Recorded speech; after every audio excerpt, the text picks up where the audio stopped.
আসসালামু আলাইকুম গাইস, আজকের ভিডিওতে আপনাদের কিছু বিশেষ এবং অদ্ভুত জিনিস দেখানোর চেষ্টা করব। তো প্রথমে ইন্ট্রোতেই আমি জিনিসগুলো আসলে দেখিয়ে নিচ্ছি যাতে আপনারা আসলে বুঝতে পারেন যে আমি আসলে কি কি দেখাবো। তো গাইস, টেকটক ট্রাভেল ইউটিউব চ্যানেলে আপনাদের সবাইকে স্বাগতম। আপনারা দেখতে পাচ্ছেন যে আমি অলরেডি ফ্লাইটে উঠে পড়েছিলাম এবং আমার ফ্লাইটটি ইতিমধ্যে ল্যান্ড করে ফেলছে, দেখতে পাচ্ছেন আপনারা। তো ধীরে ধীরে ল্যান্ডিংয়ের জন্য প্রস্তুত আমার ফ্লাইটটি।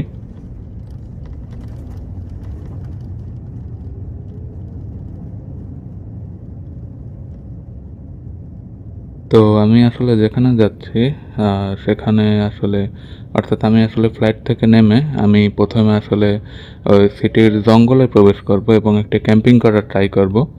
তো আমি আসলে নেমেই সেদিকে যাওয়ার চেষ্টা করব এবং কিছুক্ষণের মধ্যে আমি আসলে চলে যাব। তো গাইস, দেখতে পাচ্ছেন যে আমি অলরেডি চলে এসেছি এবং এখানে এসেই আসলে ক্যাম্পিং করে ফেলেছি। দেখতে পাচ্ছেন যে হালকা পাতলা বৃষ্টি হয়েছিল, তো তারপর আসলে আমি ক্যাম্পিংটি করে ফেলেছি। তো এখানে ক্যাম্পিং করার মূল বিষয় হলো আপনাদের আসলে এই জঙ্গলের বিস্তারিত বিভিন্ন কিছু আর কি দেখানো। তো এটি আমি তৈরি করেছি আমার ভিউয়ারদের জন্য, যারা আসলে আমার এই চ্যানেলের নিয়মিত ভিউয়ার আছে, তাদেরকে ভালোবেসে আসলে আমি পাথর দিয়ে এটি তৈরি করেছি। তো দেখে বলবেন আসলে কেমন হয়েছে। আসলে আমি একটি বাইক হিসেবে বানাতে চেয়েছি, কিন্তু আদৌ বাইক হয়েছে কিনা আমি জানি না। তো আপনারা একটু কমেন্ট করে জানাবেন। তো এরপর আসলে আমি এর মূল জঙ্গলে চলে গিয়েছিলাম। তো এখানে দেখতে পাচ্ছেন যে দুটি হরিণের মাথা দেখতে পেয়েছি। তো এই হরিণগুলো আসলে নিজেদের মধ্যে আসলে যুদ্ধ করেই হয়তো মারা গিয়েছে। দেন একটু অদ্ভুত জিনিস দেখতে পাই, এগুলো হয়তো এখানকার আদিবাসী মানুষেরা তৈরি করে রেখেছিল। দেখতে পাচ্ছেন যে গাছের ডাল দিয়ে একটি নিখুঁত মুখ তৈরি করে রেখেছে। তো এখন আসলে সন্ধ্যা হয়ে গেছে, তো আমি আসলে বাসায় চলে এসেছি। তো আপনাদের একটা জিনিস আসলে দেখাতে চাচ্ছি। তো এখানে এটি হলো এখানকার একটি অ্যান্টিক পিস, যেটি আসলে এখানকার আদিবাসীরা তৈরি করেছিল এবং এটির একটি বিশেষত্ব হলো এটি দিয়ে কোনো কিছু ঢাললে বা এটি নাড়াচাড়া করলে এটি থেকে আসলে পাখির মতো শব্দ বের হয়। আমি আপনাদের যদি একটু শোনাই তাহলে আসলে আপনারা শুনে বুঝতে পারবেন। তো এটিকে বানানোর প্রক্রিয়াও বলতে গেলে মোটামুটি বেশ সাধারণ। এটিকে আসলে মাটি দিয়ে তৈরি করা হয়, প্রথমে বিভিন্ন ছাঁচে ফেলে বা হাত দিয়ে তৈরি করা হয়। দেন আসলে এটিকে আগুনে পুড়িয়ে ইটের মতো শক্ত করে দেন আসলে এটিকে তৈরি করা হয়। তো আমি একটু রাত্রে এখানকার সিটিতে ঘুরতে বের হব। তো গাইস, দেখতে পাচ্ছেন এখানকার সিটিটি আমি আসলে ঘুরতে বের হয়েছি এবং বের হয়ে একটি অদ্ভুত জিনিস দেখলাম। একটি লোক তার আসলে একটি পাপেট নিয়ে সে আসলে একটি পিয়ানো পারফর্মিং করছে এবং পিয়ানোটা এত সুন্দর বাজাচ্ছে যা আসলে বলার কোনো অবকাশ রাখে না। আপনারা শুনলেই বুঝতে পারবেন।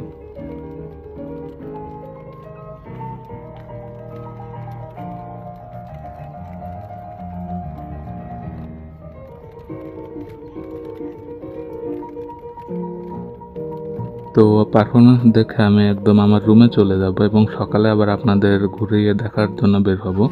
তো গাইস, দেখতে পাচ্ছেন যে সকালে আমি বের হয়ে গিয়েছি এবং বের হয়ে আরেকটি সুন্দর জিনিস আসলে দেখলাম, যা আসলে এখানকার ঐতিহ্য ধারণ করে।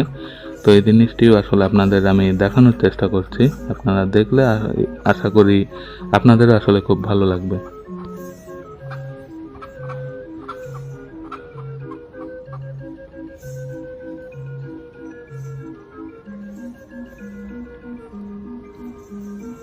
তো আপনারা দেখতে পাচ্ছেন এখানে যে পারফর্মার আছে তার কোলে আসলে মুরগি বসে আছে।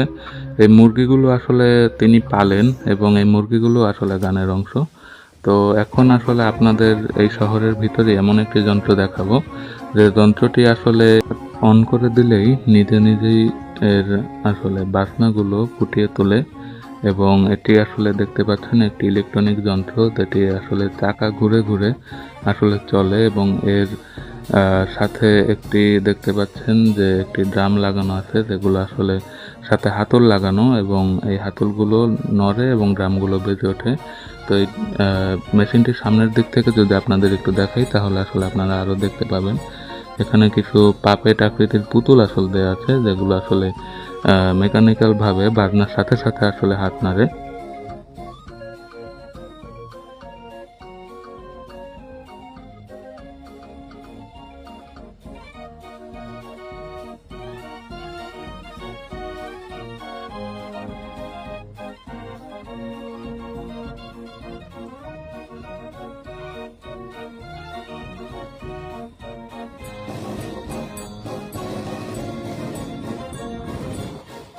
তো আমি যদি আবার একটু আপনাদের মেশিনটির ভিতরটি দেখাই, তাহলে আসলে আপনারা দেখতে পাবেন যে একটি ছোট চাকার মাধ্যমেই আসলে এটির বিভিন্ন যন্ত্রাংশ আসলে খুব সুন্দরভাবে নিয়ন্ত্রিত হচ্ছে। এবং এখানে দেখতে পাচ্ছেন একটি বইয়ের মতো আছে।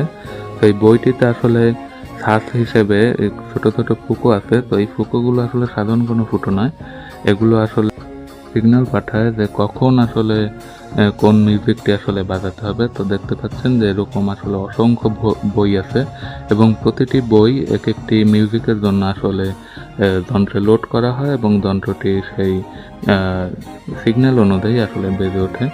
তো এই হলো সেই বইটি, আপনারা দেখতে পাচ্ছেন যে ভাঁজে ভাঁজে আসলে উপরের দিকে উঠে যাচ্ছে এবং যন্ত্রটি অনবরত বেজে চলছে। তো যখন এই বইটির ভাঁজ আসলে শেষ হয়ে যাবে, মিউজিকও আসলে শেষ হয়ে যাবে।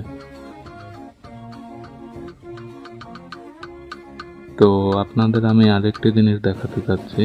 তো আপনাদের যদি আমি দেখাই, তো এই হলো জিনিসটি। তো এখানে আসলে বিভিন্ন যন্ত্রপাতি অ্যাটাচ করে এমন একটি ডিভাইস তৈরি করা হয়েছে যেখানে আসলে বিভিন্ন ধরনের মিউজিক বাজে। আপনারা দেখতে পাচ্ছেন যে একটি হলুদ ভিডিও গেমস যন্ত্রটির সাথে অ্যাড করা হয়েছে। মানে মানুষের কত মেধা থাকলে আসলে এইসব জিনিস তৈরি করতে পারে, আপনারা দেখে হয়তো বুঝতে পারছেন যে ছোট ছোট জিনিসগুলো আসলে অ্যাড করে একটি ভালোই বড় একটি মিউজিক্যাল ডিভাইস তৈরি করে ফেলা হয়েছে। তো আপনাদের যদি আমি একটু ডিপভাবে দেখাই যে এখানে আসলে বিভিন্ন তার, পিয়ানো, বিভিন্ন ধরনের যন্ত্র অ্যাড করে এটি তৈরি করা হয়েছে এবং এর মিউজিকটি শুনতেও আসলে বেশ ভালোই লাগছে। তো এটি আসলে সম্পূর্ণ অটোমেটেড একটি ডিভাইস, যেটি আসলে এভাবে তৈরি করা যায় যে কেউ না দেখলে আসলে বিশ্বাস করার কথা নয়।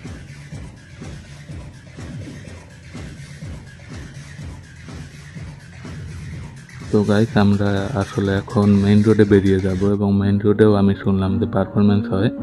তো গাইস, দেখতে পাচ্ছেন অলরেডি একটি গাড়ি দেখা যাচ্ছে, যে গাড়িটির সাথে আসলে পিয়ানো অ্যাটাচ করা আছে।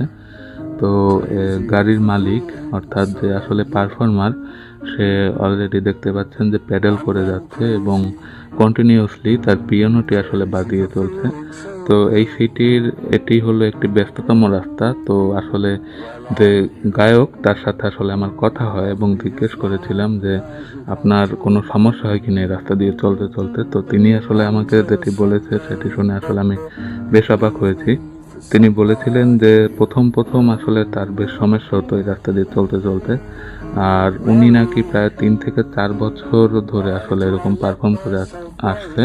তো আসলে এই রাস্তা দিয়ে চলতে চলতে ওনার আসলে এটি আসলে একটি অভ্যাসে পরিণত হয়েছে, যার কারণে আসলে এখন আর তেমন কোনো সমস্যা হয় না এবং উনি কন্টিনিউয়াসলি 2 থেকে 3 ঘন্টা এরকম পারফর্ম করে যেতে পারে, যা আসলে সত্যি একটু অবাক করা বিষয়। তো ওনার এই যন্ত্রটিতেও দেখতে পাচ্ছেন যে বিভিন্ন মেকানিক্যাল ইনস্ট্রুমেন্ট অ্যাটাচড করা আছে, যা আসলে দেখতে সত্যি অবাক লাগে।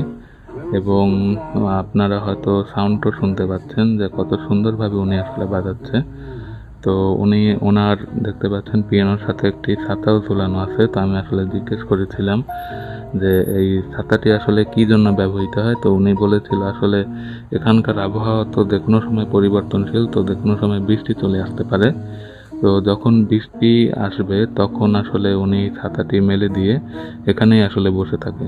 তো আমি এরপরে জিজ্ঞেস করেছিলাম যে ওনার এই যন্ত্রটিতে কোনো বৃষ্টির পানি বা অন্য ধরনের পানি লাগলে কোনো সমস্যা হয় কিনা। তো উনি আমাকে অবাক করে দিয়ে বলল যে এখানে এই যন্ত্রটিতে আসলে পানি লাগলে বা যে কোনো কিছু হলেই কোনো সমস্যা সৃষ্টি করতে পারে না। যা আসলে সত্যি বেশ অবাক করা বিষয়। আপনারা যদি একটু মিউজিকটি শুনেন তাহলে বুঝতে পারবেন যে উনি কতটা দক্ষ।